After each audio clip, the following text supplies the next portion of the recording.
Welcome to The Long Way Round. I am your host, Malcolm Byrne, and thank you, Tiokasin. I was really not aware of the fact that the slave trade went in both directions. So that was fascinating, interesting, and a little depressing, but reality often is. So anyway, I'm going to, before I introduce my guest for tonight, and Keala is waiting in the wings, but as per her request, I'm going to play this track first. This is a track called Papa'i. It's the edit by Tevaka.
A track called Papa'i, the edit version from Tevaka's greatest hits.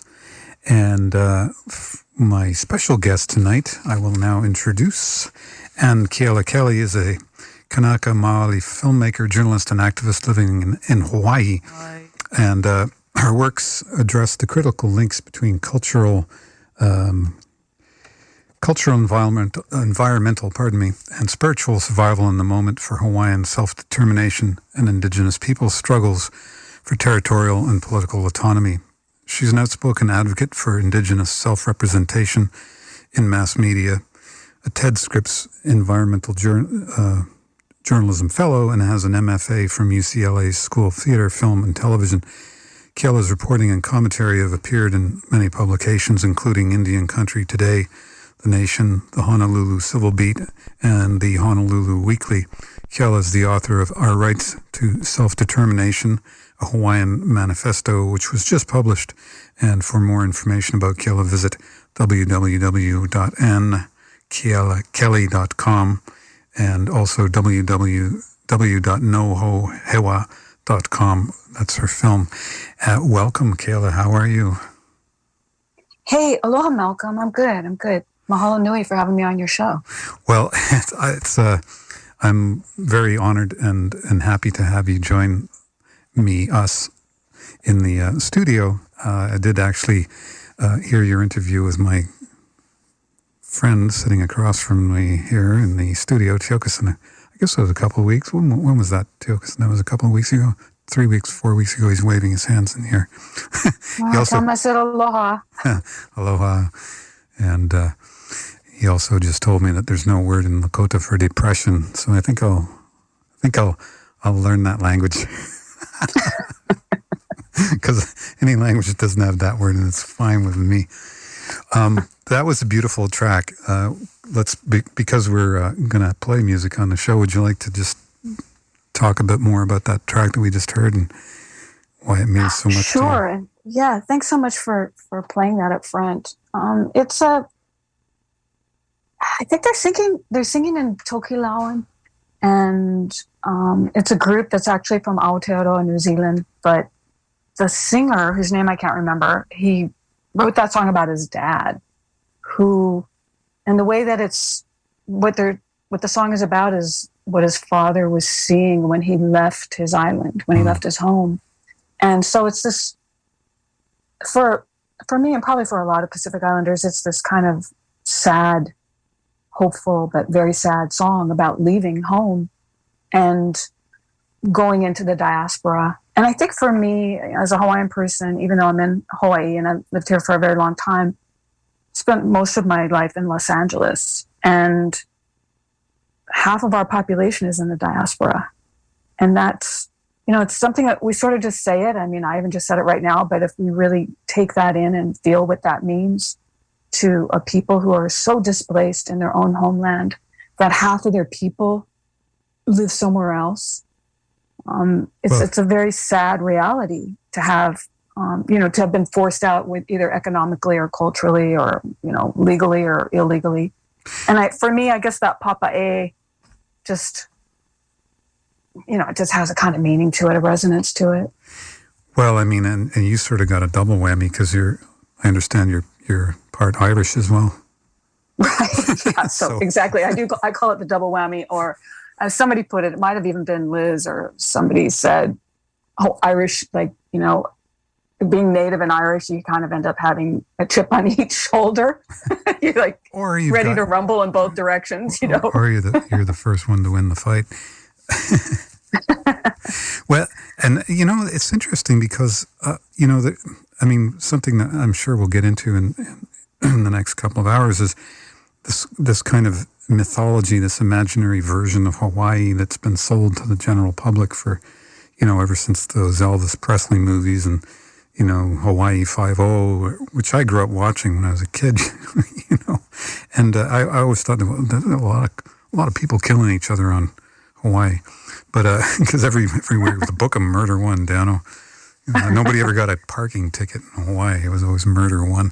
But what I've often noticed about a lot of the music that I hear from not only Hawaii, but various other areas in the region is there is a mournful quality to it, and that's very contradictory to the public image that we have of, the happy Hawaiians with their hulas, greeting the sailors getting off the ship with the, the flowers and the dancing and all the rest of it. So, but you know what? I read your book, which I just think is spectacular. The book, by the way, for you listening in the audience, is called Our Rights to Self-Determination, a Hawaiian Manifesto.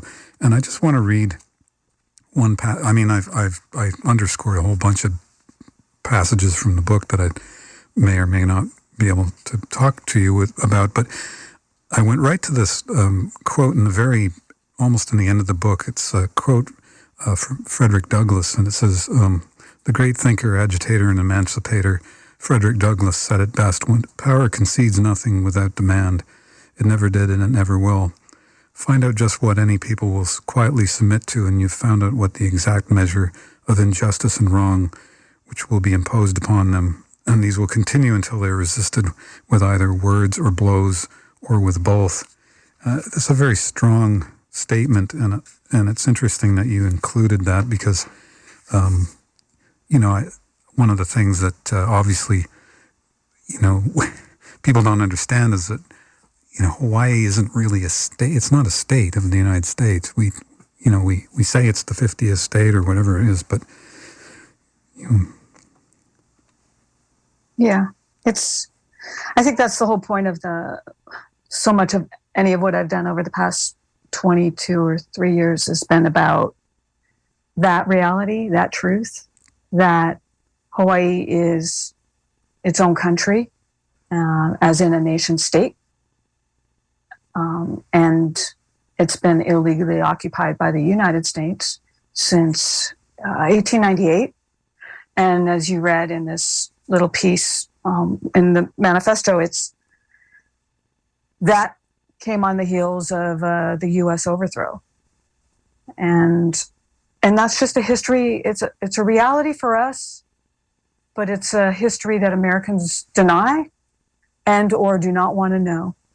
So, well, I noticed. I watched your film, which is amazing.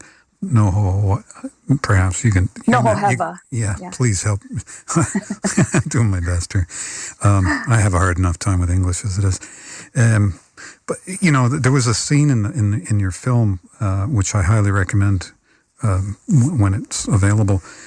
Of even there was a young woman in a car, and there was some people were sort of protesting it.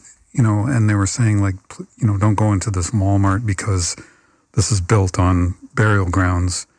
And this one young woman in a car was like, well, I'm half Hawaiian, and you're just a bunch of, she was cussing them out, and it was just like, wow, like people get really offended when you even broach the subject, don't they, to some degree? It's almost like, what are you talking about? Even a lot of Hawaiians, because they're so Americanized and they don't even, it's a really tough situation because here it is, I wrote this little piece. It's really just a very long essay. And I should say, it was actually going to be published in the Atlantic, and the editor changed her mind. And she had her reasons, and I respect that. But I tell you, this is the hardest. I feel like I've been trying to break the same effing story for 2 decades. Like, I'm not lying. It's the truth about this place.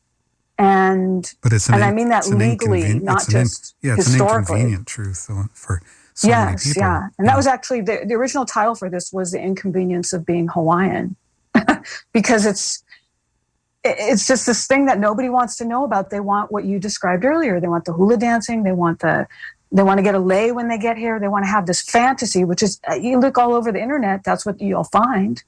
You'll find very little evidence of Hawaiians resisting this illegal occupation of our country. And when I say that, I'm just going to guess to 99.999% of anybody who might hear this in your audience, they've never heard somebody say that before, and I sound probably ridiculous to them to call it that, because we live at a time where people think of illegal occupation of like what Putin's doing in Ukraine, what the Russians are doing in Ukraine. They're like, oh my God, they've just annexed this, and this part of Ukraine. And I'm thinking, I look at this and I'm like, yeah, that's what empires do.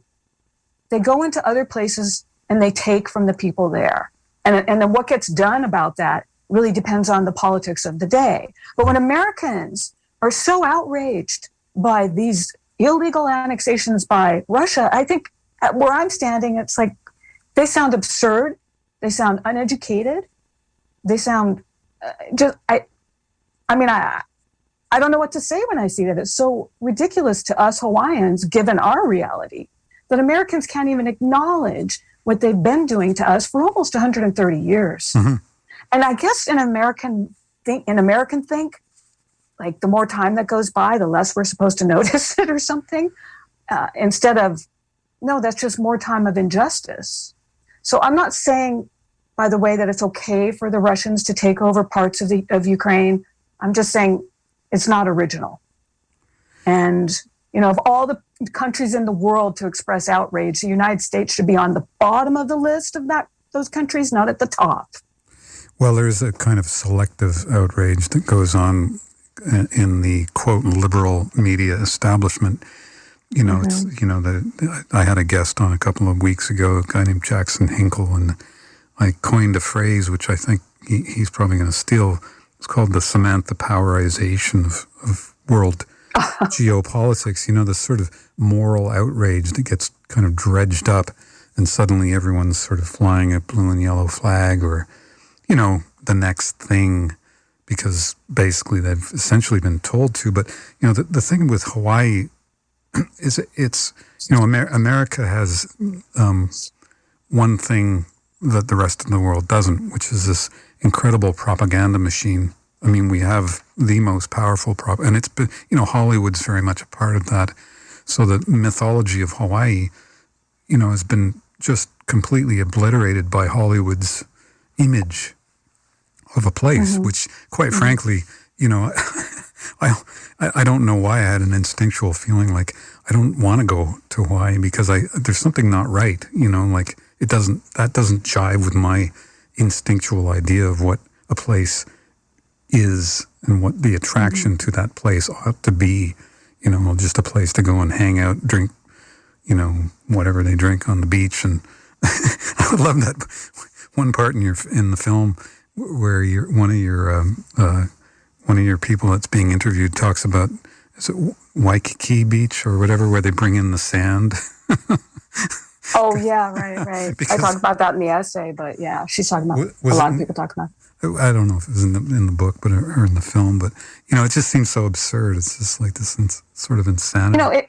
It is that. It's all that, but it's also it's so weird to address these things and know that as one is doing that you have to take into consideration that Americans just kind of don't care for the most part. They don't want to be held accountable. They think that if they are held accountable, that somehow that's going to diminish them instead of actually heal them.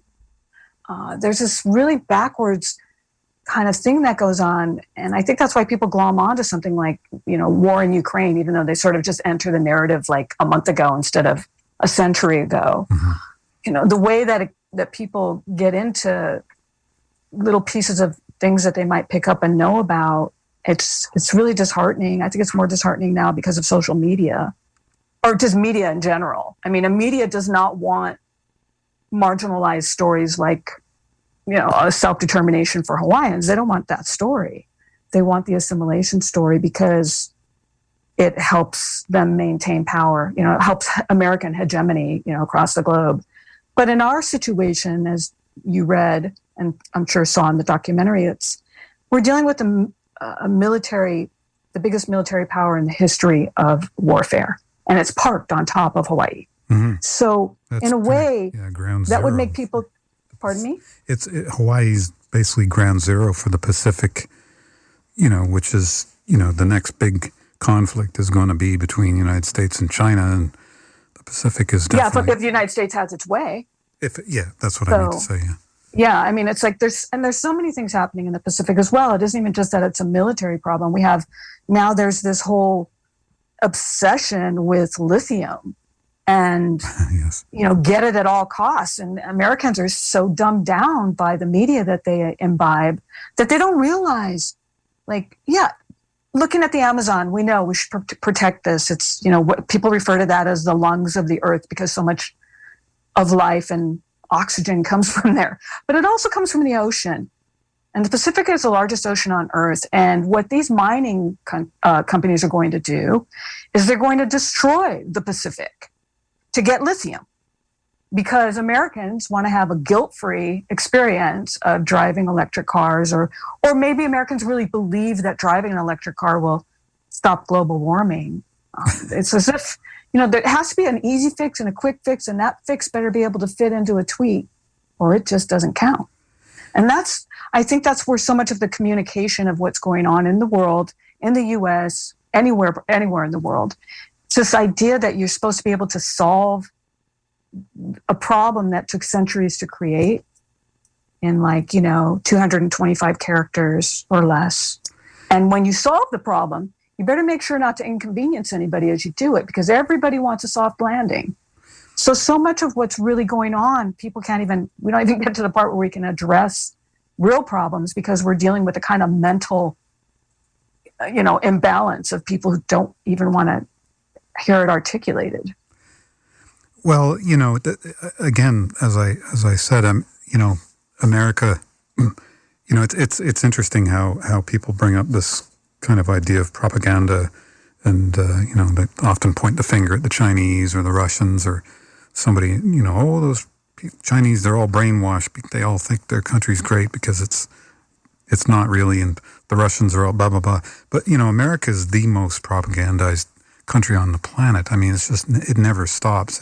You can't escape it. So, and as a Canadian, I'm now also a U.S. citizen, but as a Canadian, one of the first things I noticed about this country was how there's always this is the greatest country on earth, and we, we're this, if it wasn't for America, the world would just be this dark place, and the barbarians would run us over, and so anything that counters this, as I say, this 200-year narrative of exceptionalism really rubs people the wrong way. And I can understand why what you're saying in your book and so forth it just rankles people, because it's like, wait, that's not the narrative that we believe, that we're told all our lives. That's true. Yeah, I think that there's a sense of, I keep coming back to social media. I think technology has everything to do with everything that's wrong with the world. The way technology gets used, not the technology itself. And the way that people use social media, it doesn't, it's not about enlightenment. It's not even about having humanity. I have to take long breaks from it because it's so toxic. And you can kind of find certain things on there, but if you don't have a background in how to analyze things, you're going to be taken in, and it'll be just propaganda. Mm-hmm. So I think it's a really tough time right now, because we need people to speak the truth, right? More than ever. And yet it's so unacceptable to the people that we're saying it to. They don't want to know, because you're telling somebody, it's like telling somebody who's pretending to be asleep that they need to wake up. Like, what do you do with that? That's why I say there's a kind of mental disturbance taking place that, I'm not sure. I mean, I'm not a psychiatrist, and so I don't really know how I can see it, but I don't know how to fix it. And I think there's an expectation that we're all supposed to be able to, if you can't fix it, you better be quiet. If it doesn't fit into certain, if that circle doesn't fit into that square, it just doesn't even belong. It's a kind of weird, people, I mean, you could sort of apply that to anything. I mean, look at where we're at with the subject of, and I don't want to go off on this tangent, and I don't mean anything in any direction, but if you look at the subject of transgender, it kind of bleeds into all these other issues, right? And I think it has something also to do with the way people communicate about the subject, and the notion of certain things being a choice that maybe aren't a choice. Like, we're not, people, I often have heard people say to me when I'm talking about whether it's Hawaiians or just indigenous peoples and oppression in general, well, we're all oppressed, we're all colonized. Like, no, we're not equally oppressed. And we're not equally colonized. And, just the way any kind of a struggle gets narrated, there's always this kind of a demand for I don't know, like you got to take a side and not ever really problematize it and really work it out. Mm-hmm. You know, it's hard to get to the part where you can actually work the problem, I guess is what I'm saying. Yeah. And, you know, I only know from experience that I've never seen an argument won or lost on social media. So it's kind of pointless, you know, in the sense, you know what I mean? It's because people just take us, like there's this kind of level of binary thinking where it's like, it's either you're, you know, the sort of the Marvel comics, simplistic, dumbed down version of the world in general. And, you know, not to keep harping back to the Ukraine situation, but even in the Western narrative about what's going on in that situation, it's like, you know, little tough guy in Ukraine fighting against the big bad guys in Russia, and it's all, you know, good guys, bad guys, good against evil, you know, and it's like the world isn't like that. And just to circle back to, you know, your level, your field of expertise in Hawaii, it's not that simple either. You know, it's not easy to say, well, you know, this is the solution and this is the problem, because it's so multi-leveled, you know, but you have to take a side, you have to take a stand at some point, you know. That's what I think anyways. What I wouldn't mind doing, Keala, we have to go to a quick couple of promos to promote various interests on Radio Kingston. And that'll take about, let's see, I'm looking at the clock, so 2 minutes worth of stuff. So if you want to stretch or get yourself a cup of tea or water or something, and then maybe we could play some more music. What do you think? That sounds great. Okay, so stay tuned. We'll be right back after these most important messages with Keala Kelly. This is an LGBTQ history moment from Radio Kingston. Stormy DeLarverie was born on December 24th, 1920. As a biracial child, she faced harassment from both black and white folks. DeLarverie was a butch lesbian and made a career of being a male impersonator. She was so good that she got arrested twice by police, mistaking her for a drag queen. In 1969 at Stonewall, DeLarverie said, "It was a rebellion. It was an uprising. It was a civil rights disobedience. It wasn't no damn riot." DeLarverie was described as a typical New York City butch who fought at least 4 of the police for about 10 minutes. It's unclear whether her arrest specifically instigated the uprising, but she was among the first to be rounded up by the NYPD that night. DeLarverie lived with her partner, a dancer named Diana, for about 25 years until Diana passed in the 70s. DeLarverie carried a photograph of Diana with her at all times. She lived a long, varied life, an MC, a bouncer, a singer, a bodyguard, the guardian of lesbians in the village, until her death in 2014. This has been an LGBTQ history moment from Radio Kingston. Radio Kingston. Many voices. Many voices. Many voices. One community. Hey, it's John Bowermaster from the Green Radio Hour. Join us on Radio Kingston Mondays at 6 p.m. It's an hour of green conversation with environmental thinkers, doers, and activists. Now's the time we cannot get complacent. While environmental issues are global, there's a lot going on in our own backyard, from the quality of our food and drinking water to how we move around. We have an active environmental community in the Hudson Valley, but we still have to pay attention and be highly concerned. That's the Green Radio Hour, Mondays from 6 to 7 p.m. here on Radio Kingston, AM 1490, FM 107.9, and anytime at radiokingston.org. And we're back live on the radio with The Long Way Round. I'm your host, Malcolm Byrne. And tonight my special guest is Keala Kelly, who is joining us via the joys of the internet all the way from Hawaii. Hi, Keala. I don't know if she's there. Oh, hello. You there? Can you hear me? Yeah, sorry. Okay. Right. That's why I love live radio. There's always a button you forgot to press. I'm looking at Teokas and he's like, it wasn't me. I didn't do nothing. Well, like my friend J.C. Coleman used to say up in Toronto, it's all your fault. Anyway, I don't know what he meant by that, but he meant something. So on your song list that you put together, the next track that you have is a Dead Can Dance track called The Wind That Shakes the Barley. It sounds very Irish, actually. You going to play that one now? Well, what would you like? Is there something? No, I say play it. Okay. Do you want to give us a preamble? Song. You want to preamble the song before we? It's a great Irish resistance song, and it's from a poem from the 1700s, and it's been done a number of times. I love this version. I think the singer, Lisa Gerard, she just has this amazing voice to be able to do it this way. So we can talk a little bit about it after you play it. Sure. This is The Wind That Shakes the Barley, performed by Dead Can Dance. I sat within the barley green, I sat me with my true love. My sad hearts drove the two between, the old love and the new love. The old for her, the new that made me think all island dearly, while soft the wind blew down the glade and shook the golden barley.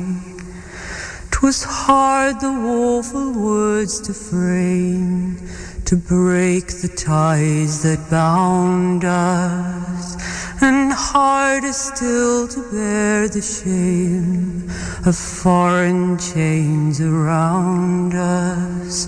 And so I said, the mountain glen I'll meet at morning early, and I'll join the bold united men, while soft winds shook the barley. 'Twas said I kissed away her tears, my fond arm round her flinging, when a foreman shuffler stung our ears, from out the wild woods ringing. A bullet pierced my true love's side in life's young spring so early, and on my breast in blood she died, while soft winds shook the barley. But blood for blood, without remorse, I've tamer to Turtallow. I've lain my true love's clay-like corpse, where I'll fall soon must follow. Around her grave I've wandered drear, in night and morning early, with breaking heart when near I hear the wind that shakes the barley. Dead Can Dance with a beautiful rendition of The Wind That Shakes the Barley. I know it well. I almost moved to Ireland once. Chased my ancestors. Just to give our audience a bit of a background for people who really don't, not through perhaps no fault of their own, know anything really about Hawaii, like, talk a little bit about the Queen, the last Queen of Hawaii for a start. Her name was Lili Okolani, and I do write about her in the book. She was pretty spectacular. She was a really intelligent and courageous, I believe, woman. And I mentioned in this book that she was the first non-white woman to be the head of a nation state. And I think that's significant. I know it was significant then when she was the queen, and I think it is in a contemporary way as well. And this was back in 1890 something or other when she was the queen, right? Right, yes. She became the queen when her brother King Kalakaua died. And so in those last couple of years before the U.S. overthrow, she was the queen. And I think because she was a woman was one of the reasons they targeted her in the way that they did. I talk a little bit about that in the book, the way that American media treated her. Yeah, I mean, they really caricaturized her. The intense racism of the way they narrated her and depicted her. Anybody who even looks at it now is horrified at the way they made her look to Americans. At the same time, not all Americans were as unaware of Hawaii as its own country as they are now. Americans understood that Hawaii was its own country, which is one of the reasons that the U.S.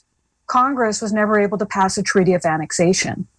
Because if you're a nation state and you're going to take over another nation state legally, there has to be a treaty. And so oftentimes when people think of treaties in the United States between the United States government and any Native people, they always think of what's been done to all the First Nations peoples on the continent. And those treaties, yes, a treaty is an agreement. That's just another word for an agreement, a legal agreement.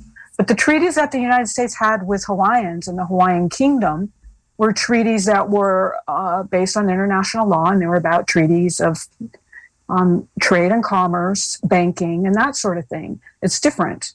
So in order for the United States to actually legally take possession of Hawaii, they needed to create a treaty of annexation. And twice they tried to pass a treaty through Congress, and twice it failed.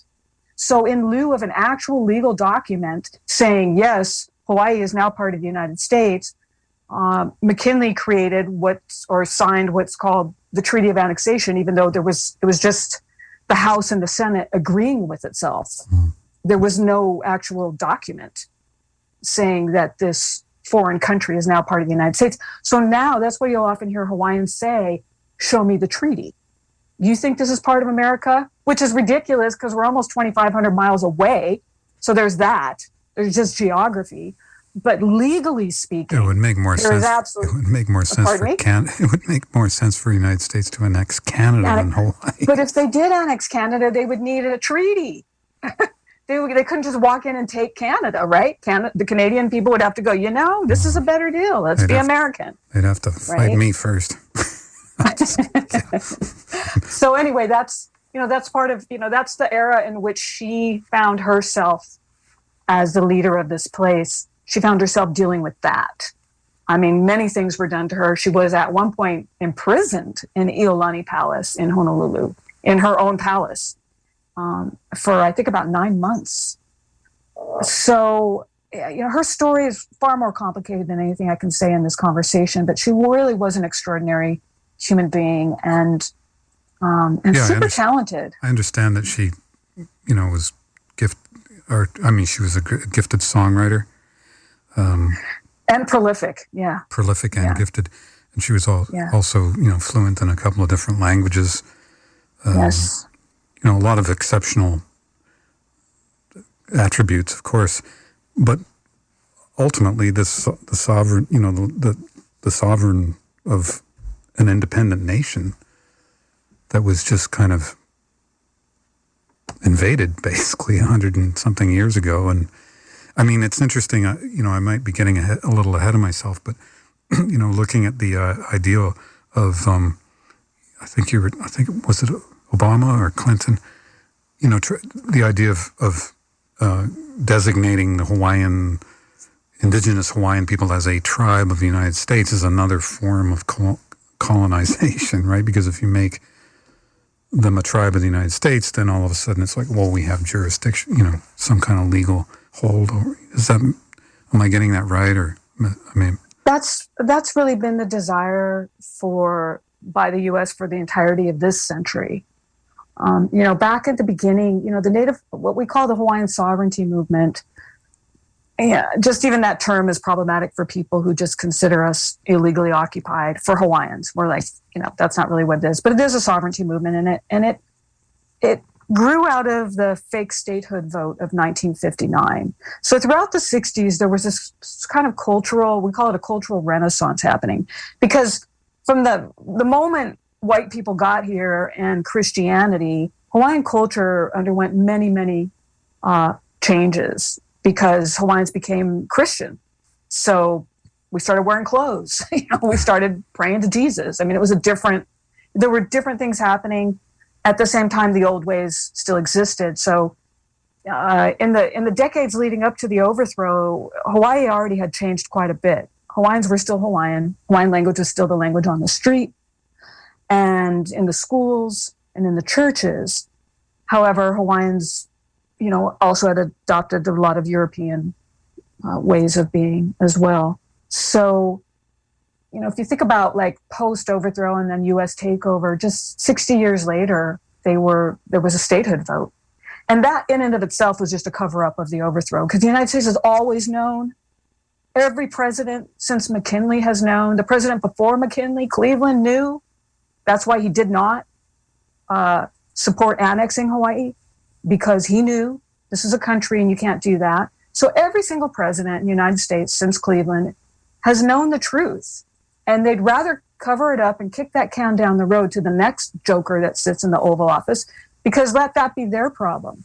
The United States decided Hawaii was going to be its military outpost the minute it laid eyes on Hawaii. And so it's been a struggle against militarism, really, as well as indigenous survival and legal survival and cultural survival, because the United States sees us as a sacrifice zone. It always has. Well, one of the most disturbing aspects of, certainly in the film, is seeing the United States armed forces using places where sacred grounds as just training, shooting bombs off, and it's just like the whole controversy about where the remains are, and that just really, I just found that really upsetting.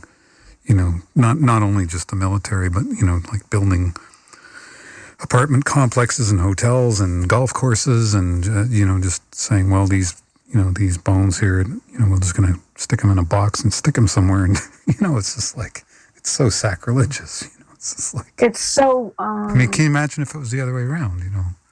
Well, no, they would be more insane. I mean, it causes a kind of mental illness, by the way, to do that to a people, to desecrate what's sacred to them, and to dig up the bones of their ancestors and do terrible things to those bones. There's a lot of there's a spiritual reality that comes with being Hawaiian, and we have to deal with the spiritual part of that, which is not something that I can even really put into words here. But you know what? You brought that up, and I'm wondering, is it okay to play that next song, Shadows? Of course. Because it kind of goes to what you're talking about. Okay. This is, let's see, what time is it? We'll play the song, then I have to run another set of those pesky little promo breaks. Sounds good. So we'll run the track. So this is do you want to talk about the track before I play it? It's a hip hop version by an artist, an Australian. It's two Aboriginal men you'll hear in this. And the original song, you'll hear it in the background, by Troy Kasser Daly, and then the hip hop artist is Briggs, and you hear what he's doing with this amazing song, which I hope I'll take a minute and explain the story of it later when we come back. Okay, all right. I see shadows on the hill up beside the old sawmill where my people were killed. I see shadows on the hill.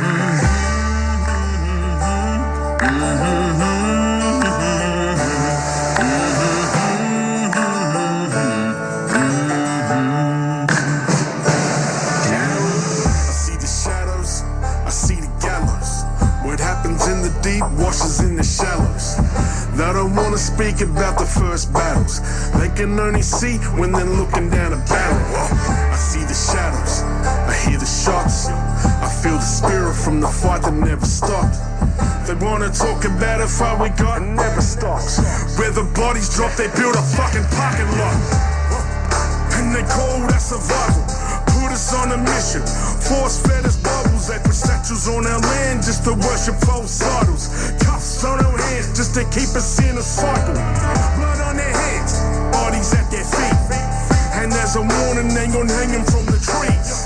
Name for the banks, rivers in the streets. Now the shadows never leave. No justice, no peace.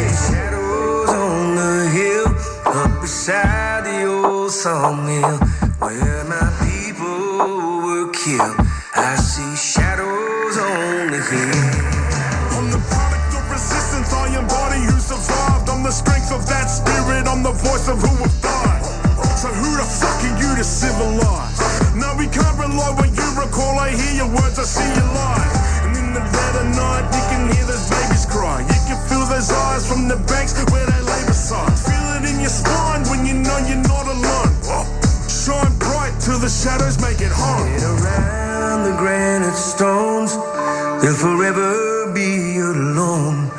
Their killers got all free, but their shadows never leave. I see shadows on the hill, up beside the old sawmill, where my people were killed.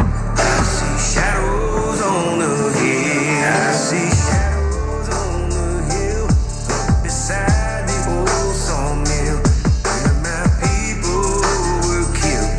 I see shadows on the hill.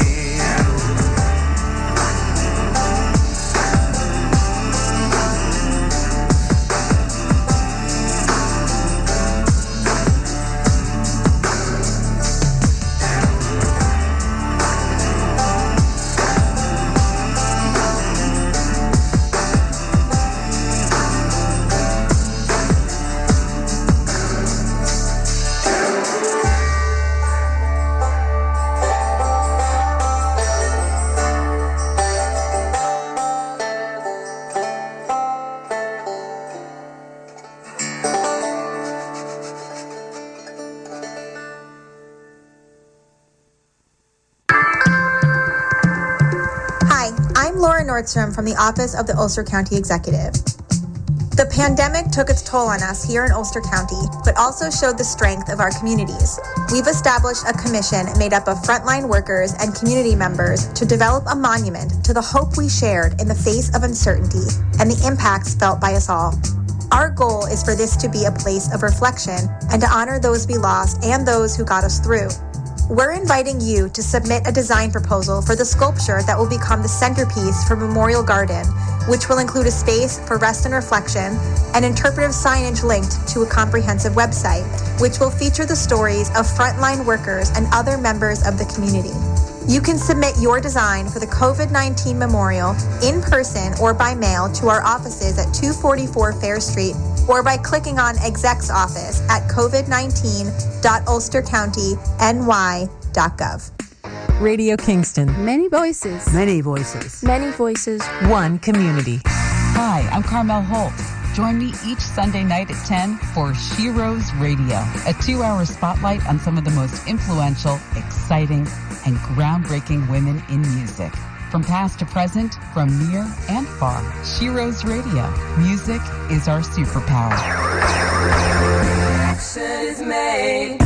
10 to midnight, Sunday nights on Radio Kingston, AM 1490, FM 1079, and anytime at radiokingston.org. I'm going to read a quote from your book from page 21.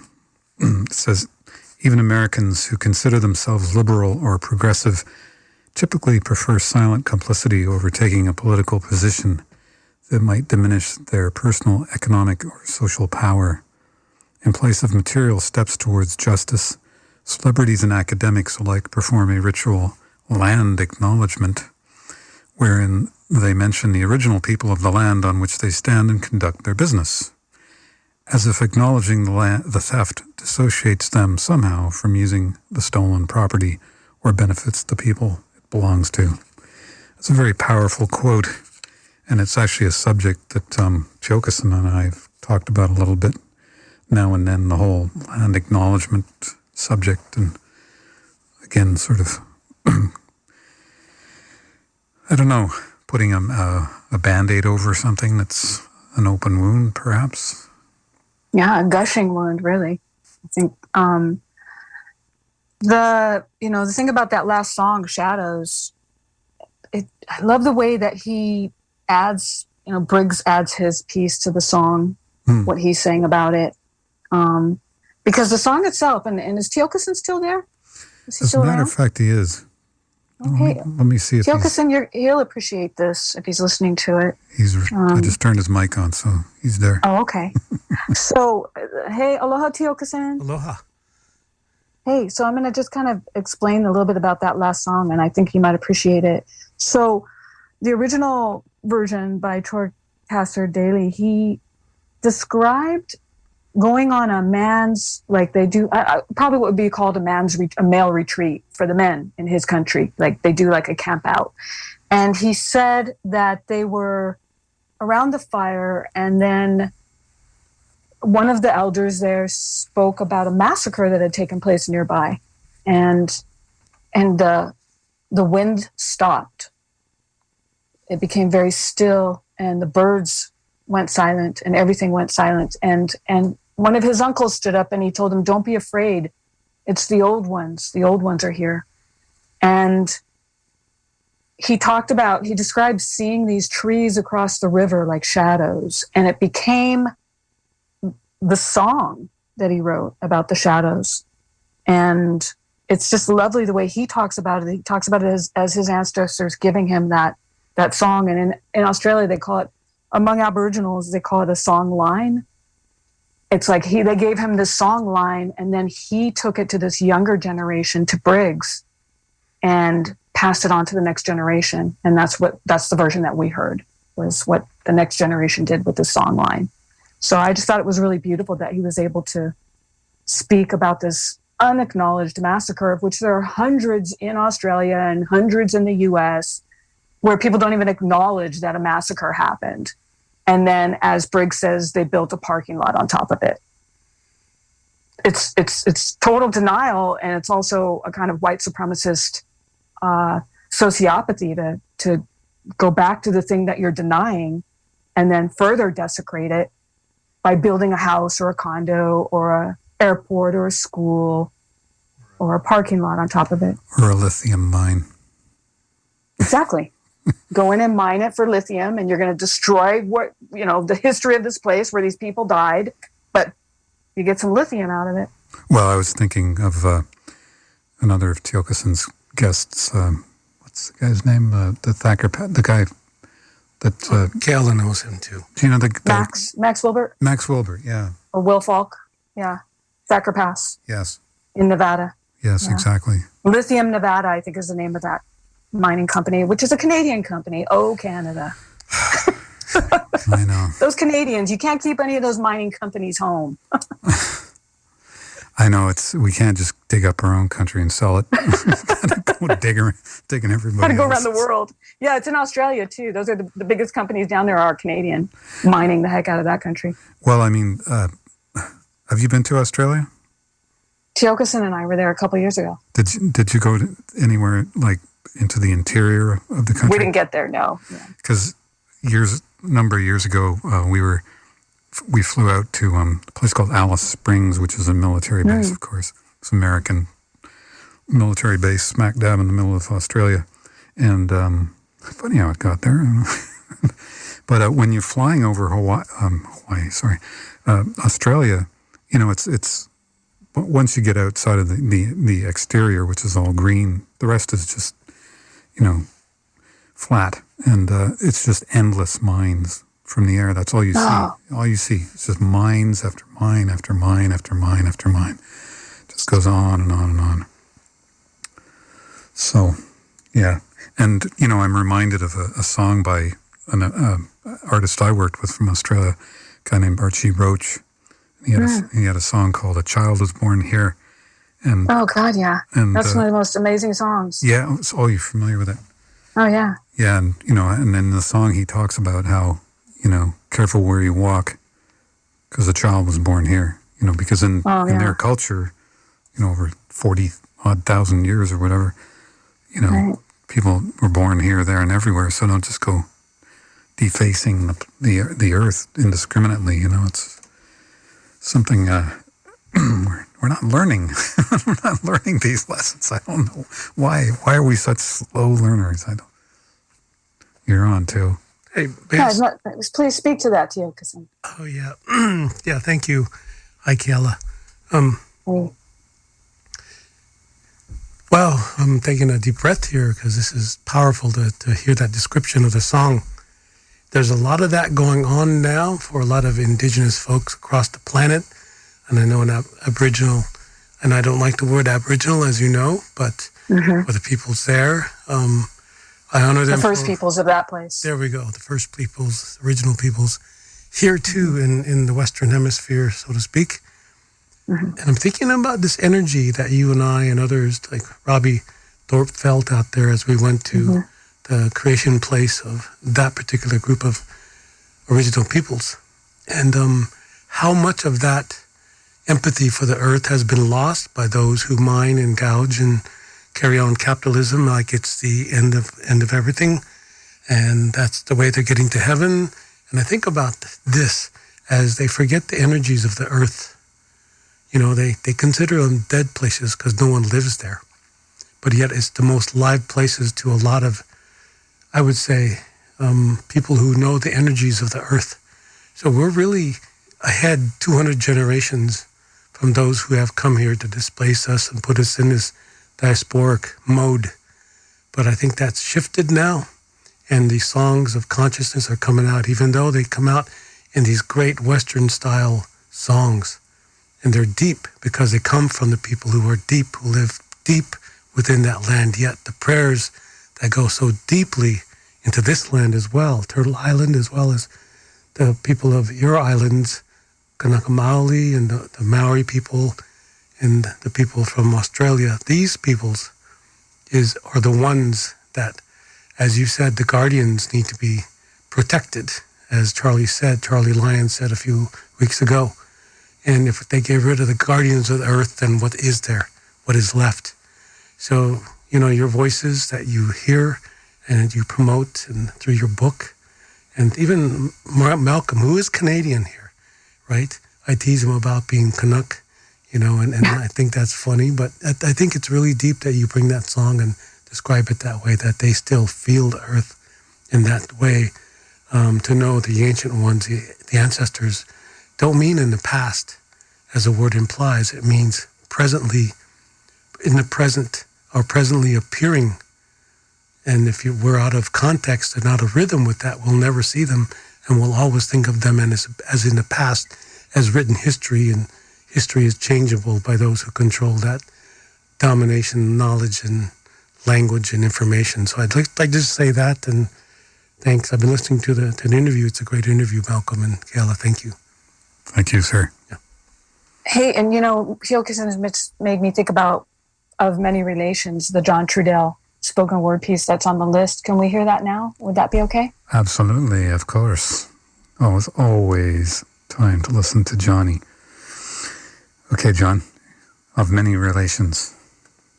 In the reality of many realities, how we see what we see affects the quality of our reality. We are children of earth and sky. DNA, descendant, now ancestor. Human being, physical spirit. Bone, flesh, blood as spirit.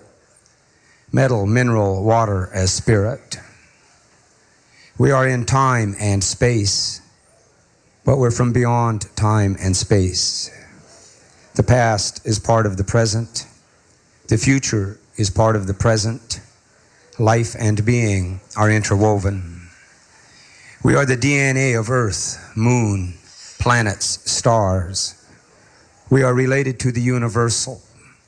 Creator created creation. Spirit and intelligence with clarity. Being and human as power. We are a part of the generations of evolution. We are a part of the memories. These memories carry knowledge.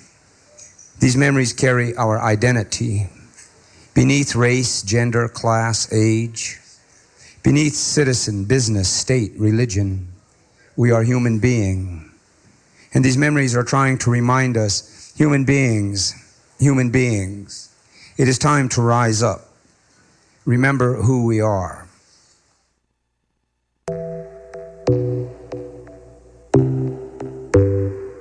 From our studio in Midtown, this is Radio Kingston, WKNY, AM 1490, FM 1079, Kingston, New York. And if you're just joining us, we're now heading into hour 2 of The Long Way Round here on Radio Kingston. And if you're late to the show, my special guest tonight is author, activist, filmmaker, and all-around extremely wonderful human being, and Keala, who is here by the miracle of, well, I wouldn't really call modern technology a miracle. it's an evolutionary process, but we're glad for it today. We're happy for it.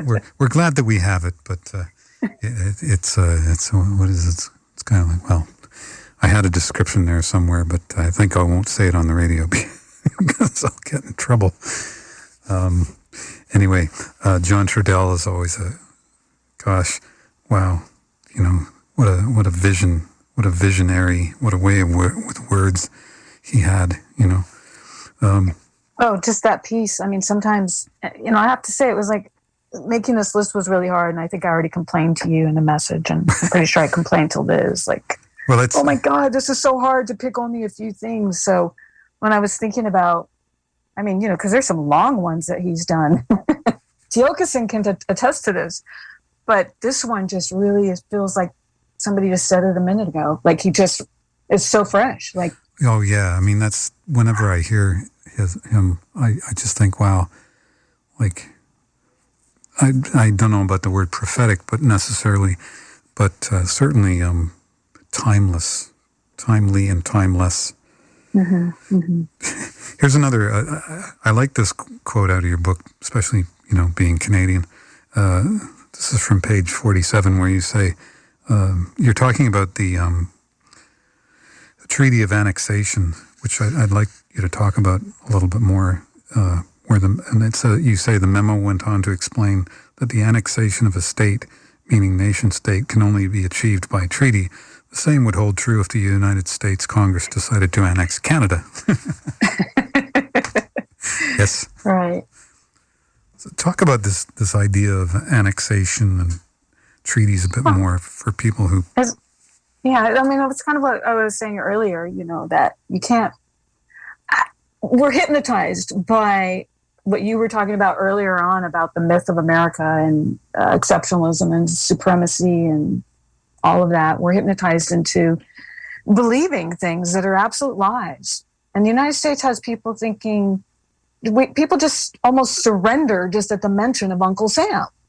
Like somehow there's some legitimacy to, the biggest liars in modern history, the U.S. government. Oh, probably I could say that about a lot of governments. We just happen to be talking about the U.S. But this idea that if they say something is, then it is. And so I think the biggest challenge is to just puka through that spell that people are under and wake them up and say, look, it isn't what they're saying, and you don't have to go along with it. And that's the thing about, just getting people to understand, look, you don't have to go along with any of this. Mm-hmm. And I feel like people are more oppressed now than ever. And part of that's 2 years of COVID lockdown, which we're all still scratching our heads about. But, people are just more kind of afraid, maybe is a better word. And so, it's how do you wake them up from that so that they'll take something in, the information in, and go, wait a second, if Hawaii really is not part of the United States, what does that mean? Because it does have a meaning to it. I'm not just saying this to be, further that idea. Go further with that, because it's interesting. It means that if there are a number of things that it means, but one is that the Hawaiian people have the right to independence. And I don't mean like distant down the road, maybe people will like us and give us our independence back. I mean, actually pretty quickly. And you only really need to be acknowledged. It has to be remembered and acknowledged. There's about 197 or 98 member states at the United Nations. We just need one of them to acknowledge this. Just one country needs to recognize that. Just needs to re-recognize this. And that's the thing, re-recognize. We're not asking, like, if we look at what's happened, for instance, with the Palestinians, they're not recognized as a nation state, but they're as a member state, but they have a special status where they actually can have somebody in the UN representing Palestine. They're not a voting state, but they're recognized. So there is some representation. Some representation there. We can go beyond that. And the reason that this is valid, and this is why I've never understood why liberal and neoliberal media outlets in the U.S., well, I mean, I sort of understand it as a racial way, as a kind of white supremacist thing, because it's mostly white people. Maybe it's all white people. I should probably just say that. The major editors, the editors of publications that I've dealt with, they're howling. And I've always wondered why these publications and these individuals who claim to be on about justice and democracy, why they don't want the Hawaiian story. They keep trying to turn it into something else when it shows up at their doorstep. The fact is, Hawaiian recognition of Hawaiians is the first step towards demilitarizing the Pacific. It is the first step towards taking the U.S. empire apart, piece by piece. The United States has over 800 military bases all over the globe.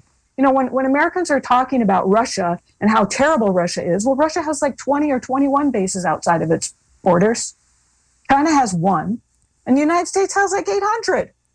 So who's really the threat here? And in the Pacific, and everything that's happened since 1898, the way that the U.S. military has expanded, most of that has come through Hawaii. It's come through what was done to Hawaii. All the wars, starting with the Spanish-American War, have been launched there because they've turned it into what they've turned it into. So it has this other kind of political relevance to it beyond what I, as a Hawaiian person, as an indigenous person, want to see happen here. It has this relevance that has to do with American empire and hegemony and domination, military domination of the globe. So that in and of itself should be of interest to people who claim they care about these things, but clearly do not. Because as we can all tell right now, like, I'm somebody who obviously can't shut up about it. I made film about it, and I write about it, and I complain about it, and I'm on your show, you know, whining about it or whatever about it, right? So I can articulate this. There are a number of Hawaiians who can articulate the importance of understanding that Hawaiians have the right to self-determination. So I'm hoping beyond hope every time I speak like this that it's going to break through that spell. Well, there's a very nice quote at the end of your book, towards the end, where you say, imagine the possibilities of a free, deoccupied Hawaii. The demilitarization of Hawaii would be the beginning of restoring peace and health to the Pacific. The de-escalation of environmental destruction would begin restoration of Hawaii's life-giving nature and will save hundreds of species. The respect for an indigenous people in their homeland would restore justice to a place where for so long there has been none. It's in that passage you make reference to all of the various endangered species that actually exist on the islands, of which there are quite a lot. I mean, for such a relatively small geographical location, you know. Yeah, we have more endangered species per square mile here than there is anywhere in the world. Yeah. People tend to think, when you say endangered species, they think bald eagle. They don't think, you know, insects, you know. Or they don't think about all the little things that hold the ecosystems together. Some kind of ant. They just think exactly. They just think apex predator or, you know, the big whales, which these are important things. I'm not saying they're not, but in terms of actual endangered species, endangered and threatened species, Hawaii has more of those per square mile. And, you know, most of the military stuff is, especially on Oahu, it's just in endangered species habitats. It's just, it's you can't make this stuff up. It's so horrific, what gets done here to the place and to all living things in it. Well, talk a bit more about that, because, you know, I don't think people understand. I mean, even I, as if I knew better.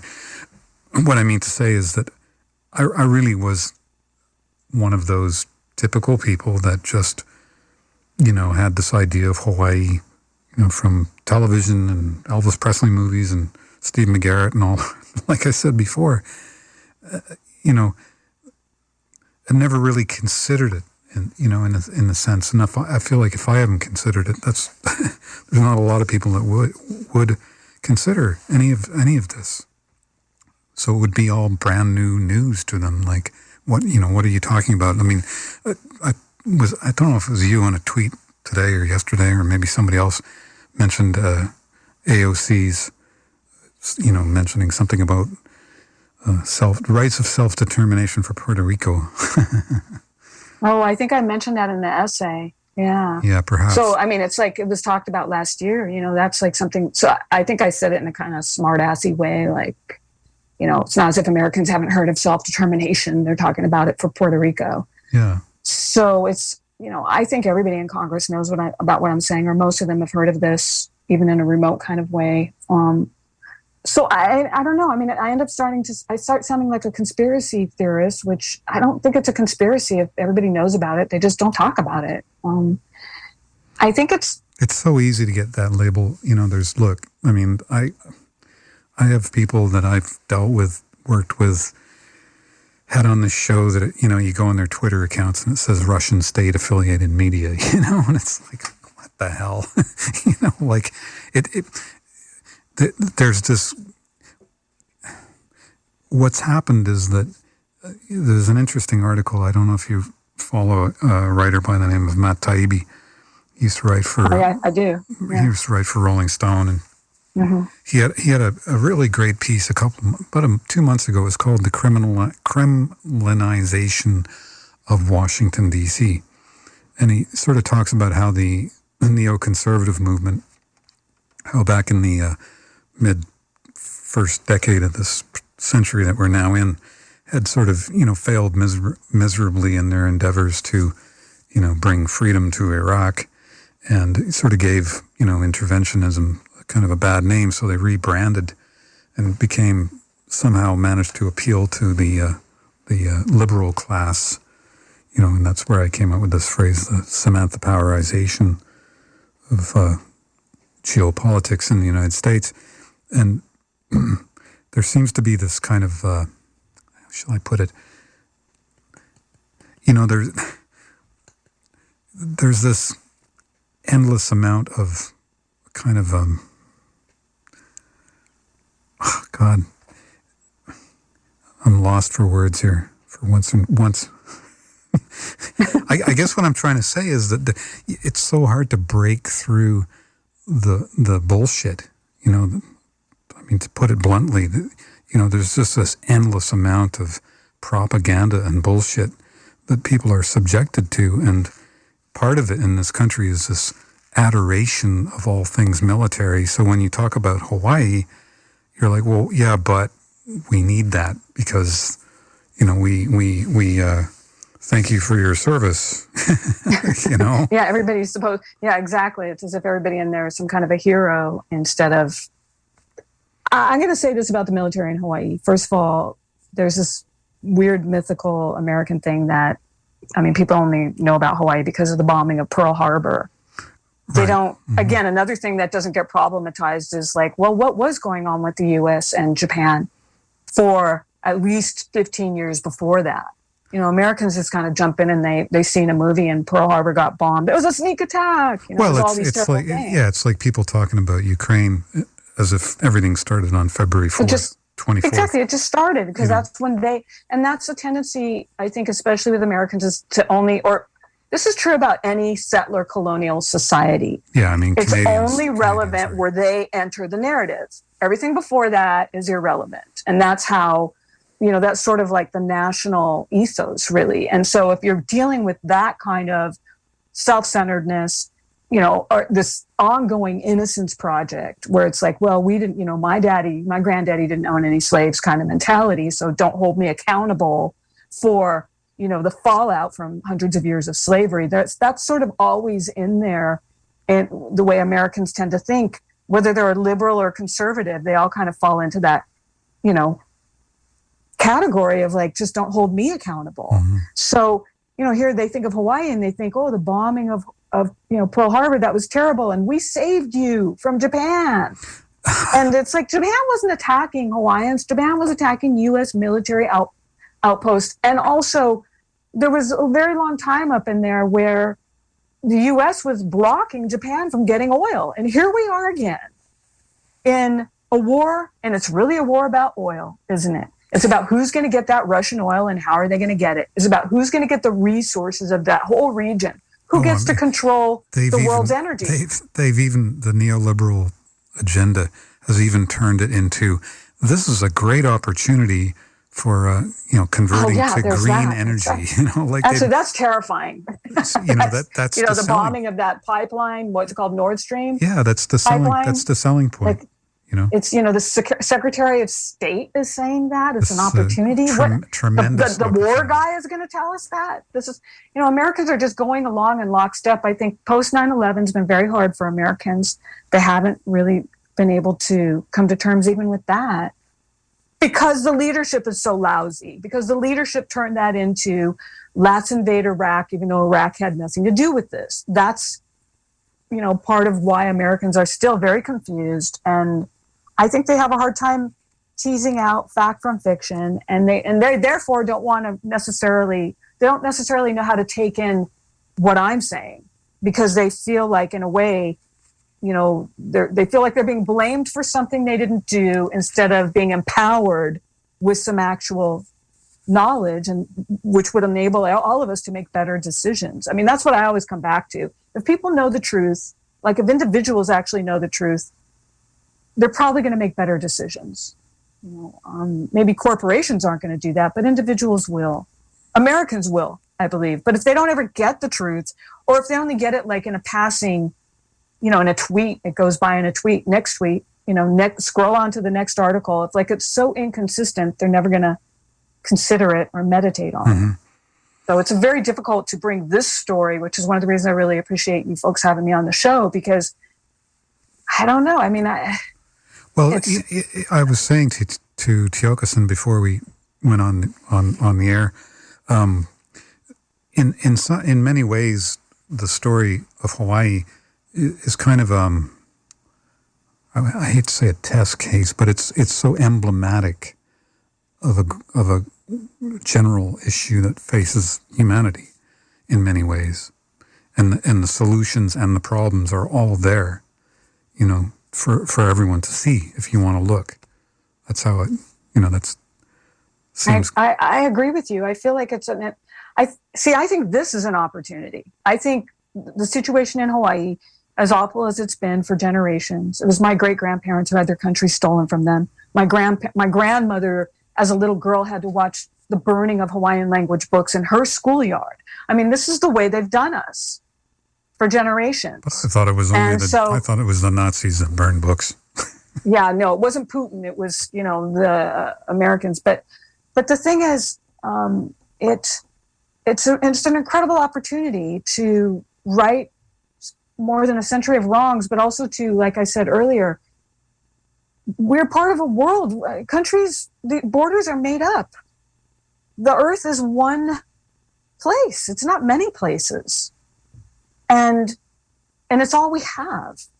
And we have a much better chance of taking care of it if we're at least able to look at certain points in history and see what can be done about that. The deoccupation of Hawaii is completely within our reach.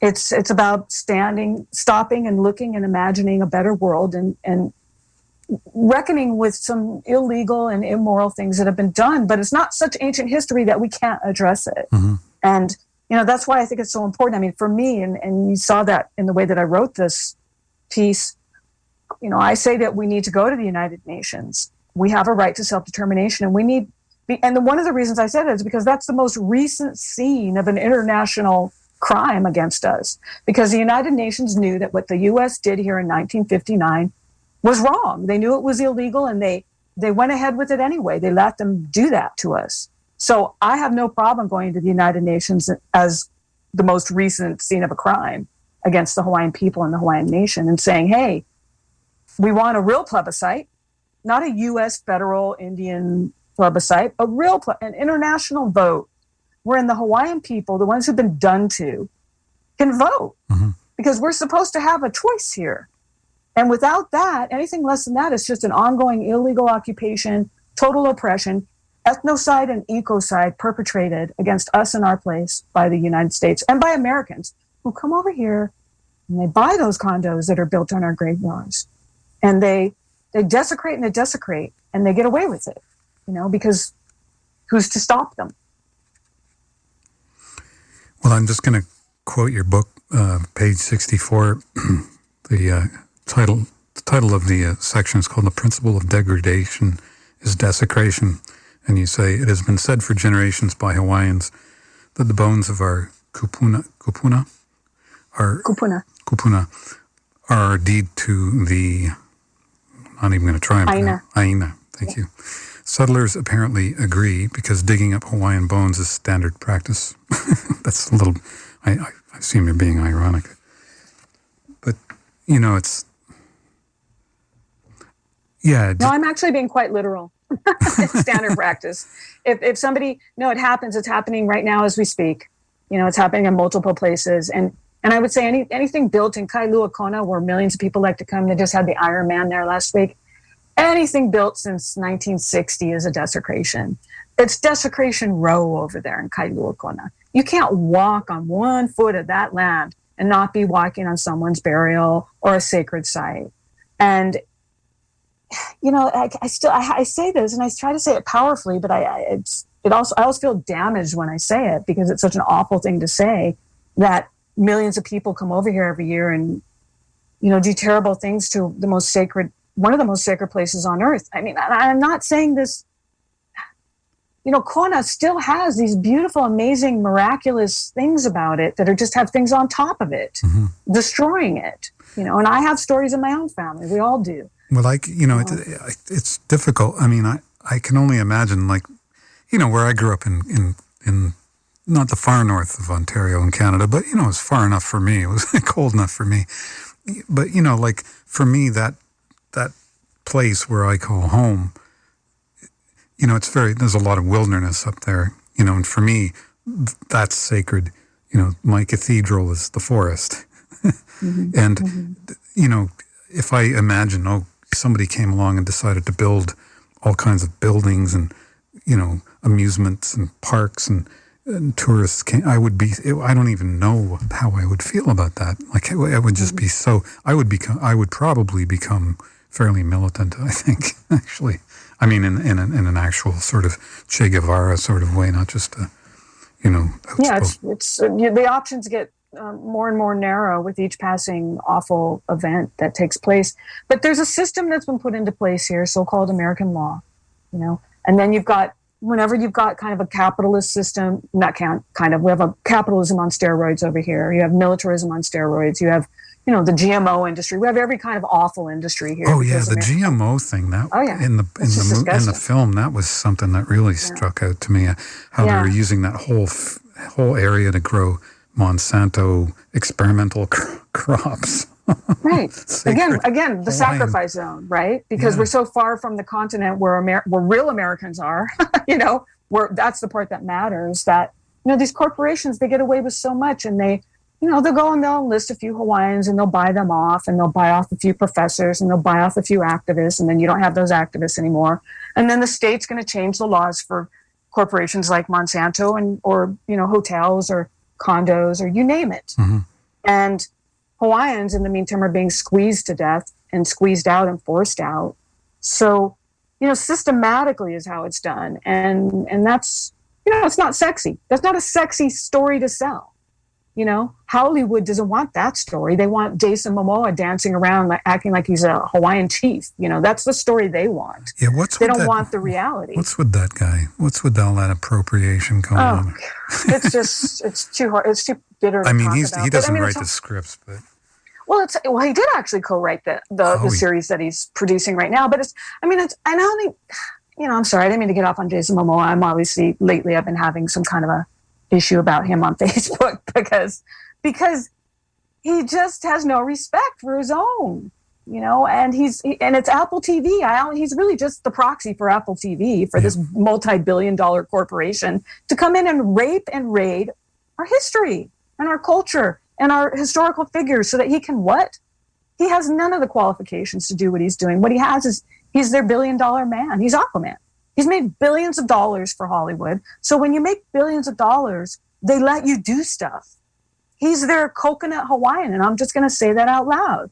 And I know probably if any Hawaiians hear this, they're going to probably want to hunt me down. And then I'll have to go into Hawaiian Sovereignty Witness Protection Program because of what I said about Jason Momoa. But it's a fact. He's just using his own people's history and culture, and he's not doing it in a respectful way. And I don't expect that this is going to be any better than what the whitest filmmaker could have done to us is about what he's going to do. And that's very troubling because he's Hawaiian. That's how that kind of whitewashing works is, you get these certain celebrities, whether they're white, black, islanders or Asian or whatever, but, it's like, well, they've done that. But we forget that, and this is something that one of your people that you interview in the film talks about what was the quote? It was fantastic. It was like something about domination of the mind. Oh, I think you're talking about Kale Koaka'ea. Yeah. Yeah. I think it was him talking about them dominating everything.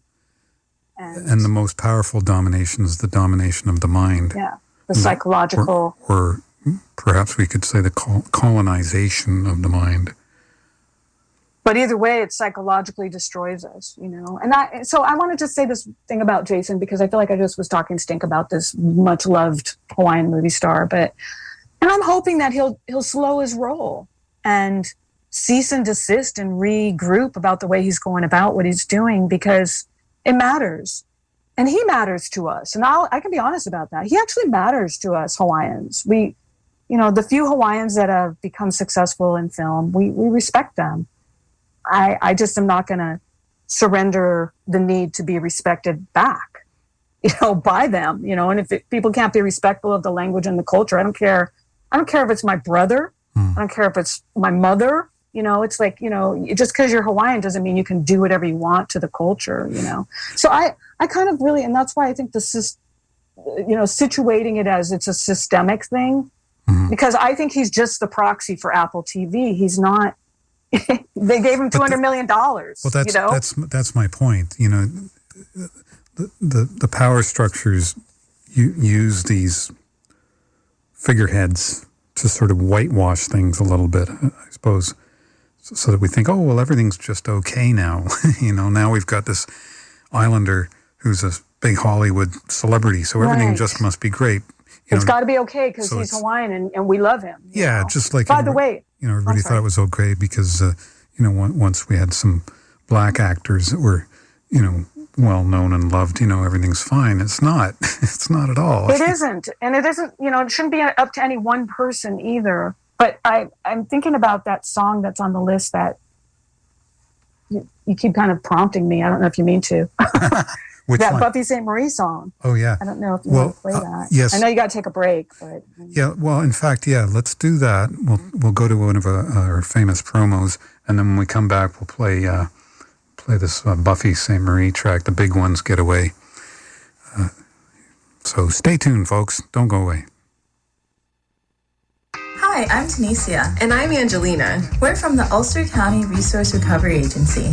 Did you know 40% of the food grown in America is never eaten? 90% of us throw away food before it's spoiled, and when food ends up in the landfill, it causes pollution.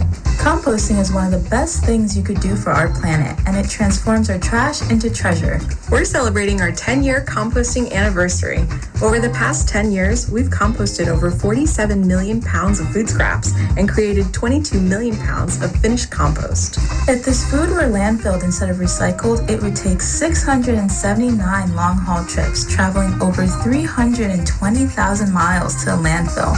That's enough to drive around the surface of the earth 13 times. You can be a climate leader too by rethinking wasteful habits and composting at home, school, or at work. And we can help. Find us on social media at UCRRA or visit ucrra.org. Hi, this is Chris Wells. I'm the host of The Art Life. Every Monday night from 10 to midnight, The Art Life explores the life of the artist, the twists and turns, unlikely outcomes, and challenges of living a creative life. Courage is something that comes from the darkness. I took an acting class and I fell in love with the idea that there was something you could do with your life where you tell the truth from yourself. And celebrates the remarkable art and artists that make our lives more meaningful. But I was interested in why things sound the way they, why they feel that way.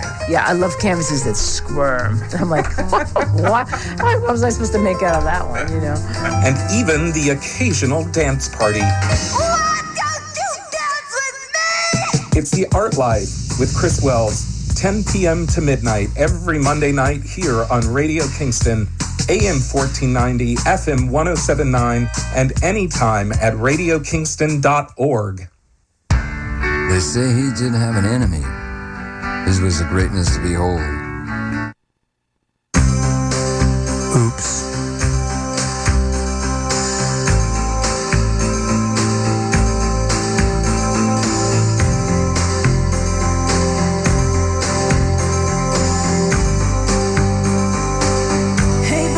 Just got back from town where the bribes are paid, and if they turn my offer down,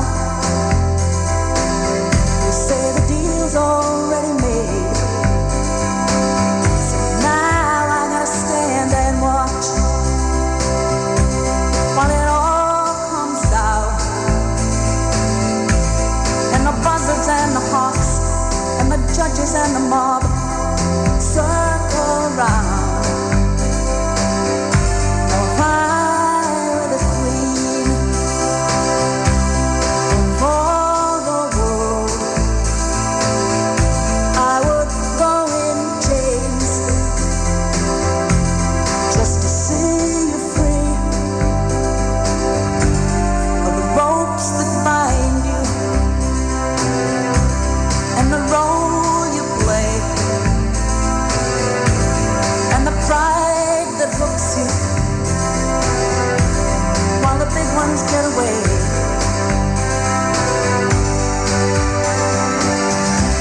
Love junkies wanna change the world, quickly stays the same, and money junkies hire all the smart ones. Junkies run the game, one step at a time. Polarity Hill.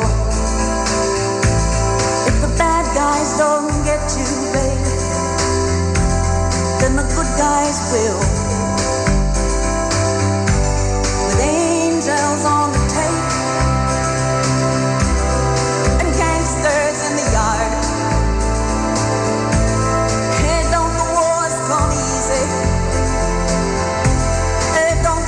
Come hard.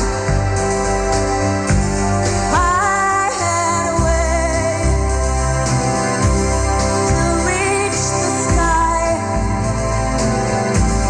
I'd grab that crescent moon, wield it like a knife, save you from the lies, from the ropes that bind you, and the role you play. That hooks you while the big ones get away.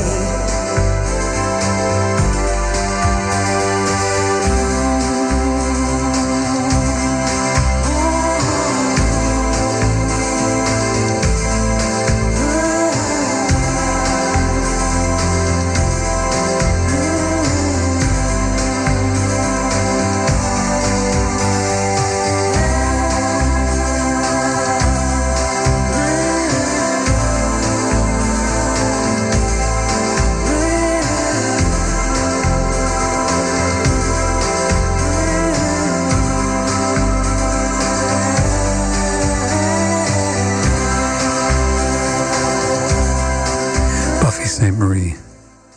The big ones got away, and poor old Lou Reed. For a guy who was never lost for words, I cut him off right in the middle of a sentence. Poor guy. I don't know if you saw my post there. I reposted an interview that Buffy, she's remarkable. Buffy St. Marie did an interview recently on Democracy Now! Where she, I haven't seen that. Where she calls for, so I'll send it to you. It says singer Buffy St. Marie calls for repeal of doctrine of discovery. This is what I'm talking about. You go back to the scene of the crime. This is an excellent time to be bringing that up. And there's a whole new generation of people all over the world who are willing to consider the reality of that. Repeal the doctrine of discovery. I say put it back on the Vatican step. That's because that has legal implications. That, it's not just a psychological, cultural thing. Repeal the doctrine of discovery. It's an excellent campaign. Yeah, for listeners who may not be familiar with what that is, that goes back to 15 something or other.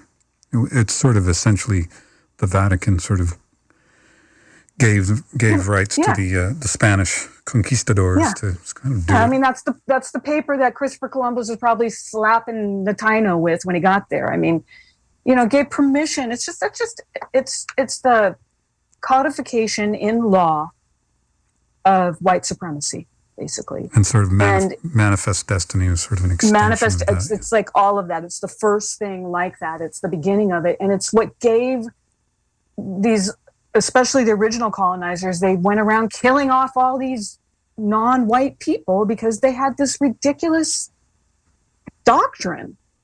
It's like what I was saying about the American Congress, the U.S. Congress. They didn't have a treaty of annexation. They had the House of Representatives and the Senate agreeing on something. Mm-hmm. That's like the right hand shaking the left hand. And I'm happy for them that they can agree with each other, but that shouldn't have anything to do with anybody outside of the room, much less the country. And that's the same. That's that mentality of supremacy that comes right out of the doctrine of discovery. So I'm definitely going to check out that interview. Yeah, I love Buffy. She's brilliant. Yeah, it's very good. I mean, there's a whole campaign, and the other part of the campaign is to sort of, dispel and replace the self-image that a lot of, younger Native people would have of themselves, to try and instill this, like, hey, think of all the things that exist because of us that are incredible, like let's, I hate to bring up even the conversation about the fact that,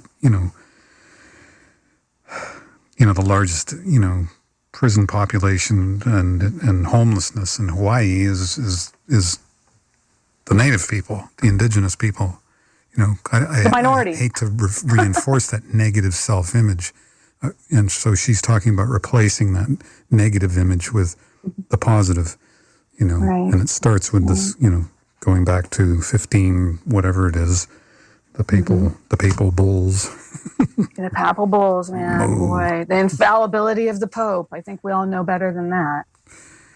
I mean, the new Pope seems like he's trying, but still, I don't know. It's, you can't. Justice isn't something that you should try. It's something you do. You do. And that's the problem with, these new leaders. Oh, whether it's AOC or Biden or the Pope or whatever. Oh, well, they're trying. No, you do it or you don't. You do the right thing or you don't do the right thing. And for some reason, people go around thinking there's some middle ground. The only middle ground is what's taken from the people that have had justice denied. Mm-hmm. And I think that's, it's a worthy consciousness shift. It works for atheists and it works for New Agers. It's just about a shift of consciousness. Like either you actually care about humanity and the planet or you don't. It's this notion of there's different versions of truth. Not really, only if you're clinging to the lie. Because maybe getting something out of the lie is better for the individual person, right? But, people, and that's one of the reasons First Peoples are so important all over the world, not just because we're the guardians of anything that means anything in terms of survivability with regard to the quote-unquote environment, but because we already have this understanding in advance. We don't we don't all have to agree on everything, but we do want to agree that we need water, clean water. We do want to agree that we need to be able to breathe that air. Well, I mean, at this point in human history, with the old doomsday clock at 100 seconds to midnight or something like that. I mean, it seems like we're on the precipice of complete annihilation. And I know that sounds a bit sort of, oh no, he's an end timer. Well, no, I mean, I think that it's true. I think we're on the precipice of being annihilated, which is a very different kind of place to come from. Because I'm not about annihilating anything except the idea that we can't stop something. I'm about annihilating the idea that we can't stop insanity like this. I think we must. So there are certain people perpetrating these crimes against the world, and they're, well, it's like in that Buffy song, like they get away with it, and the reason they're getting away with it is because we're allowing them to get away with it. If they are allowed to conduct so-called limited nuclear, whatever they want to call it, as if there's such a thing.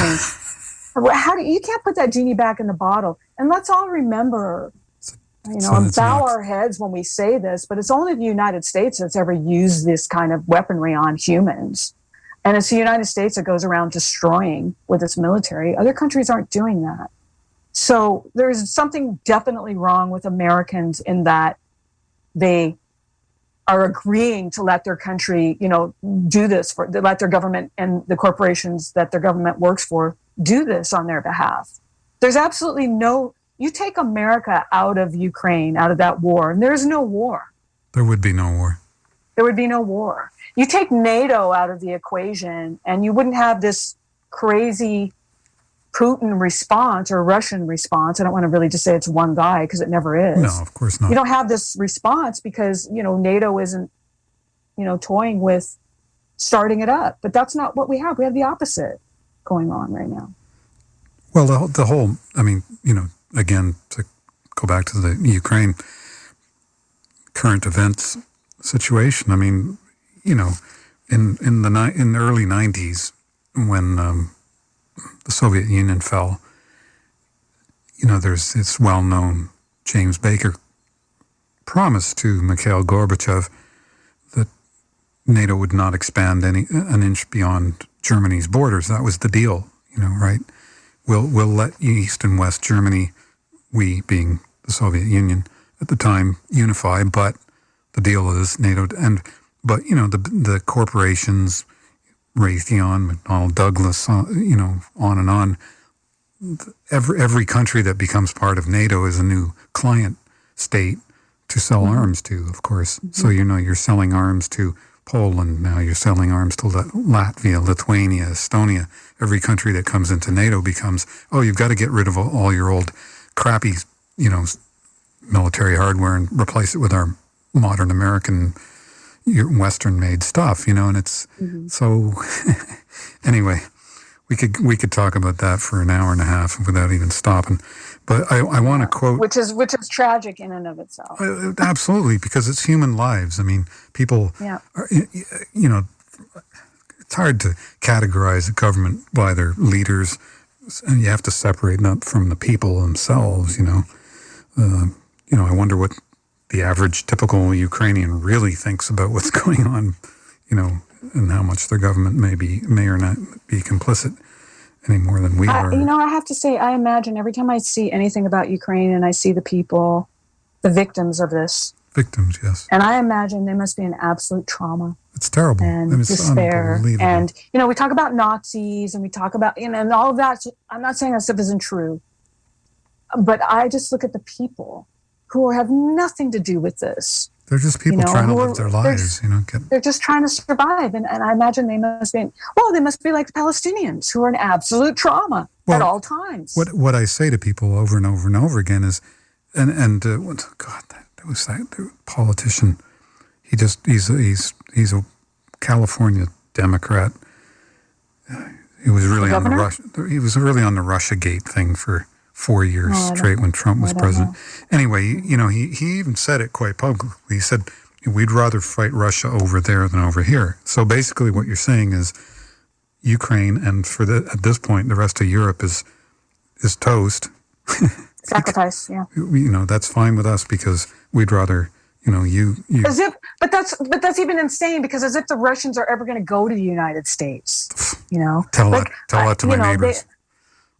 It makes no really, sense. My neighbors are convinced that if we don't stop them over there, they're going to be here, and we're all going. I don't know what would happen. I don't know exactly. But anyway, go back to your Marvel comics. I'm going to quote another couple of paragraphs from your book. I think this will give us enough talking points for the rest of the show. So you say, if you still insist upon after reading your book, that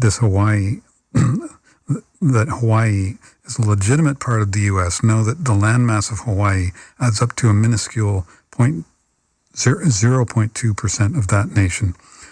Yet 25% of the species listed as endangered reside here. Since World War II, Hawaii has been the model playground for militarism and tourism, two planet, people, and culture killing industries that go hand in glove. The American vision for Hawaii has always been a scorched earth concept in one way or the other, with Hawaiians sacrificed on the American altar of entitlement. So that kind of sums it up, Yeah, I wish, I hear that. It's funny to hear it read back to me. I haven't read it for quite a while, but I always, when I hear that, I think, why can't I say that in a way? I just don't know if there is a magic way to say it, I obviously say it in this kind of fierce, like, wow, this is really what it is. And there is no magic to go with that. There's no nice way to put it. There isn't. It's not a nice situation. You can't soft glove it and pretend, somehow there's a happy ending unless somebody starts paying attention. And, you're doing a great job of doing that. And I'm happy to be here to help you do that. It's my honor. Yeah, I appreciate that, Malcolm. It's been great being on your show, and I appreciate you having me on to talk about this because I know that it's a new subject maybe for you, and probably for your listeners. Well, it's certainly a relatively new subject for me, possibly for the listeners to my show, certainly not to First Voices. But it's a situation and it's a story that needs to be heard. So, keep it going. Shall we play Lou Reed? Poor old Louie was like, Sure, yeah. No, apologies in advance to the Americans who might be insulted by what Lou had to say. I think for me personally, he was the last great American whale. They say he didn't have an enemy. His was a greatness to behold. He was the last surviving progeny, the last one on this side of the world. He measured a half mile from tip to tail, silver and black, with powerful fins. They say he could split a mountain in two. That's how he got the Grand Canyon. Last great American whale. Last great American whale. Last great American whale. Last great American whale. Some say they saw him at the Great Lakes. Some say they saw him off of Florida. My mother said she saw him in Chinatown. But you can't always trust your mother. Off the Carolinas, the sun shines brightly in the day. The lighthouse glows ghostly there at night. The chief of a local tribe had killed a racist mayor's son. He'd been on death row since 1958. The mayor's kid was a rowdy pig, spit on Indians and lots worse. The old chief buried a hatchet in his head. Life compared to death for him seemed worse. The tribal brothers gathered in the lighthouse to sing and tried to conjure up a storm or rain. The harbor parted, a great whale sprang full up, and caused a huge tidal wave. The wave crushed the jail and freed the chief. The tribe let out a roar. The whites were drowned, the browns and reds set free, but sadly one thing more. Some local yokel member of the NRA kept a bazooka in his living room, and thinking he had the chief in his sights, blew the whale's brains out with a lead harpoon. Let's great American whale. Let's great American whale. Let's great American whale. Let's great American whale. Well, Americans don't care for much of anything. Land and water the least. And animal life is low on the totem pole, with human life not worth more than infected yeast. Americans don't care too much for beauty. They'll shit in a river, dump battery acid in a stream. They'll watch dead rats wash up on the beach, complain if they can't swim. They say things are done for the majority. Don't believe half of what you see, none of what you hear. It's like what my painter friend Donald said to me. Stick a fork in their ass and turn them over, they're done.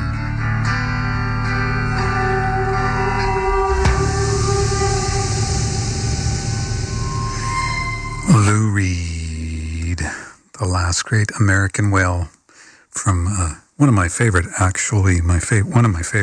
probably my favorite Lou Reed album, New York. It's a great record. So it is. Right. I know we're winding it up here, and I just want to make sure we get a chance to. I just want to make sure I take over your show right now. Absolutely, the floor is yours. I know we have just a couple of minutes, and I would love it if we could end on that Bretta Is song, Ayala A. Absolutely. Well, that's it's about a 5-minute song. So no, really, actually, here's the thing. I need to remind you to just make sure that you. This is me taking over your show, Malcolm. Okay. Just make sure that you go out by like the minute 4, because the song goes on and it goes into the next song. The song that we're playing is really over at minute 4. Oh, okay. All right. So yeah, you just gotta fade out on that. We've got a few minutes. But it's such, Israel Kamakawiwo'ole is such, he's not living anymore, but he's still such an important voice for Hawaiians, not just in music, but in our imagination of how we feel about being Hawaiian, mm-hmm. and how deeply spiritual and ancestral, and it's all very loving when it comes out of Bretta Is. You just feel it, and even in a song like this, where it's really a call for people to rise up, to wake up, to stand up, for the Hawaiian people to rise. It still feels very much like it's all about love, and he even says that, I think, at the end. So I'm hoping we can play that. Oh yeah, we will. Well, what's the next? What would be the next move if this were a chess game? What would you suggest the next moves would be to achieve sovereignty for Hawaii? Oh, man, you had to end on a hard question, Malcolm. We're getting along so well. I think it's more than one thing. Because it's multiple things. It's all baby steps, right? I mean, you never get to where you need to be in one go. It's always incremental, and sometimes, it doesn't seem like anything's happening. I think things are, I'm one of these people that walks around with their finger on the pulse all the time. I should probably get therapy for that. But I think we've been taking baby steps for a long time, and it is time to make take the steps to articulate publicly, not just to each other, not in whispers, but out loud, that we're demanding that the United Nations do right by us. We're owed at least this. We have a right to self-determination. And in that process, it's up to us to decide whether or not we want to be American. It was never up to the United States. And so that's been robbed from us. And that's one of the pieces of stolen property, let's say, that needs to be given back to us. And the United Nations can give that back to us. And so we do need, not just for us to be calling for it, but we do need people outside of Hawaii to give a damn, and we need international support for that. So the process of getting from here to that part, I'm not sure what the steps are. They can't be that complicated. Well, I think, I've been thinking recently, because this show, originally when I started doing this show, it was just, not just, but, the original intent was 2 hours of music curated by myself, who is a professional musician, record producer, blah, blah, blah. Over the past 8 months, it's kind of morphed into something rather different. And I was thinking about what that is, and I realized that a lot of it is about myth busting, trying to dispel or destroy or literally to blow up all of these, these myths that particularly in America, we've built up about our own identity and about the world outside of it, and it goes back a long way. To this day, people still glamorize, Custer's last stand, you know what I mean? Like, as if that was a glorious moment in the 7th Cavalry's history or something, know? So, I think awareness is really part of the job, so getting this book out there and getting people to see your film, that's important. So.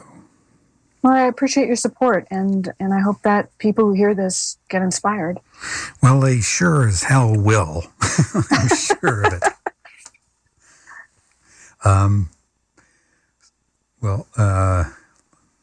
Let's see. I don't know what to say except, how do you say goodbye in Hawaiian? We say, "Ohui ho, malama pono." Until next time. There you go. That's perfect. Be righteous. Be a just person. Well, on that note, Keala, it's been an honor and a pleasure to have you on the show, and I'd love to have you back in a few months to talk about more stuff. Love to do it. Mahalo nui loa to you, Malcolm, and to Liz Hill for putting this together. It's much appreciated. Special shout out to Liz. And apparently it's somebody's birthday out there today, so happy birthday to you. Happy birthday, Loy. There you go. Well, we'll go out with the, do you want to preamble the song? E ala e, our brother is, Israel Kamakaviva Ole. Okay. Well, thank you folks for listening, and as they say in North Ontario, if the good Lord's willing and the creek don't rise, we'll see you next week. See you next week. Thanks, Keala. Thanks. As far as Hawaiian music and all music, it's not especially understanding what it is, but feeling the music.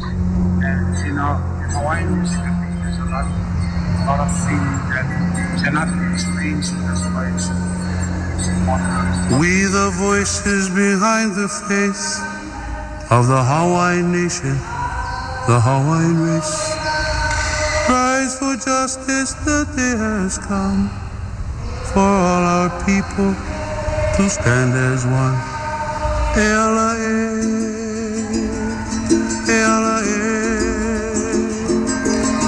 we the voices behind the face, the Hawaiian nation, Hawaiian race.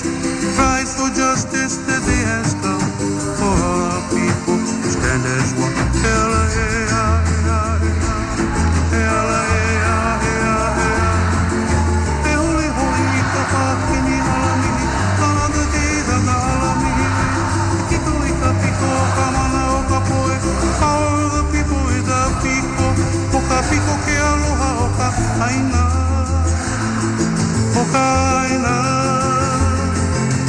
We the warriors born to live on what the land and she can give. Defend the birthright to be free. Give our children liberty.